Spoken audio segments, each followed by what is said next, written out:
kita akan melakukan pemeriksaan fisik pada pasien dengan problem kaki diabetik ya. Pada waktu melakukan pemeriksaan fisik ada beberapa tahap yang akan kita lakukan. Satu, melakukan pemeriksaan fisik secara langsung melihat kondisi atau kelainan-kelainan yang terlihat pada kaki pasien diabetik. Setelah itu kita akan melakukan pemeriksaan penunjang untuk menilai bagaimana kondisi vaskuler, yaitu dengan melakukan pengukuran ankle brachial index.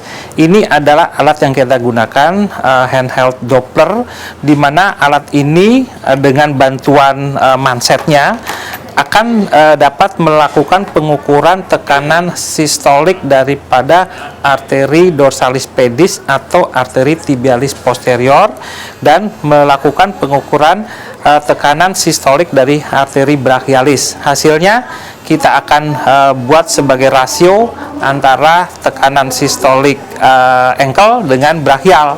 Nilai normal itu antara 0,9 sampai 1,3. Di bawah 0,9 menunjukkan adanya problem penyakit arteri perifer atau peripheral arterial disease. Alat lain yang akan kita gunakan adalah monofilament Simway stents yang 10 gram. Alat ini dipakai untuk mengukur atau menilai ada tidaknya neuropati perifer pada pasien dengan kaki diabetik, yaitu neuropati sensorik.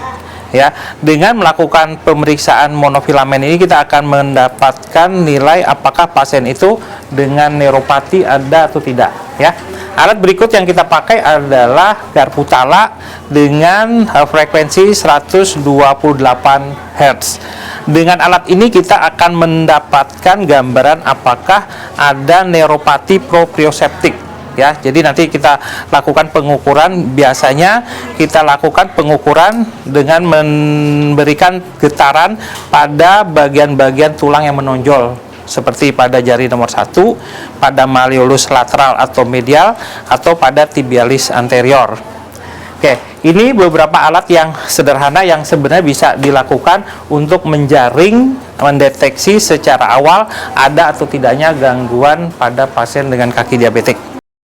Beberapa alat atau bahan yang ada di sini bisa kita gunakan untuk melakukan perawatan kaki.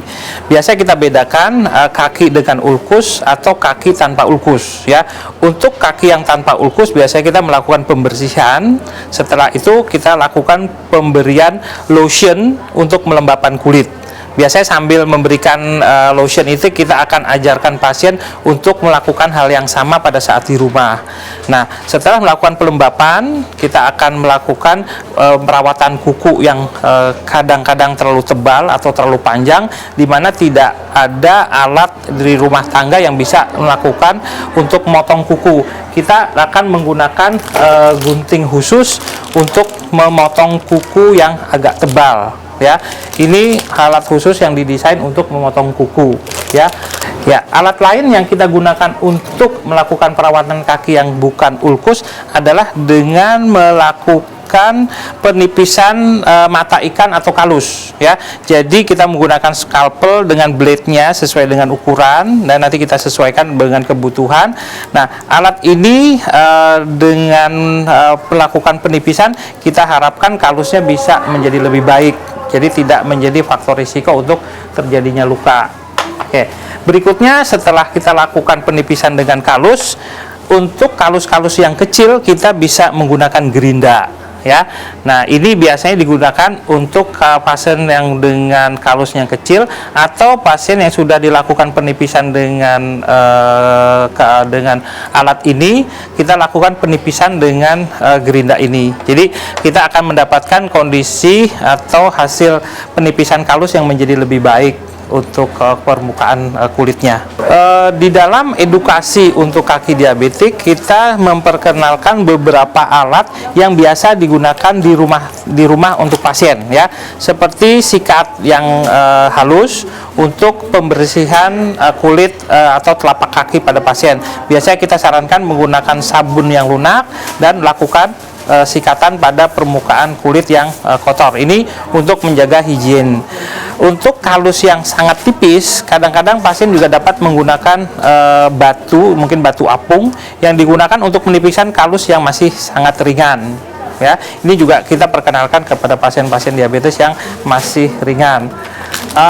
Alat lain adalah alat gunting kuku yang ini sangat sederhana, tetapi mempunyai kemampuan yang lebih tinggi dibandingkan dengan gunting kuku biasa, ya. Dengan selanjutnya saya juga dapat memperkenalkan ini satu alat yang dapat digunakan untuk membersihkan sudut kuku yang kadang-kadang mungkin ada kotorannya, ya. Terus kadang-kadang juga kita bisa menggunakan ini alat sebagai amplas atau gerindra halus yang digunakan untuk menipiskan atau menghaluskan kuku yang sudah digunting, ya. Terus alat lain yang kita perkenalkan adalah menggunakan cermin, ya. Dengan cermin ini biasanya pasien kita sarankan untuk memeriksa telapak kakinya, di mana pada pasien tertentu biasanya agak sulit untuk melihat telapak kakinya tanpa alat bantu. Jadi dengan kondisi seperti ini kita harapkan pasien dapat melakukan evaluasi kakinya secara berkala, ya, tanpa kesulitan.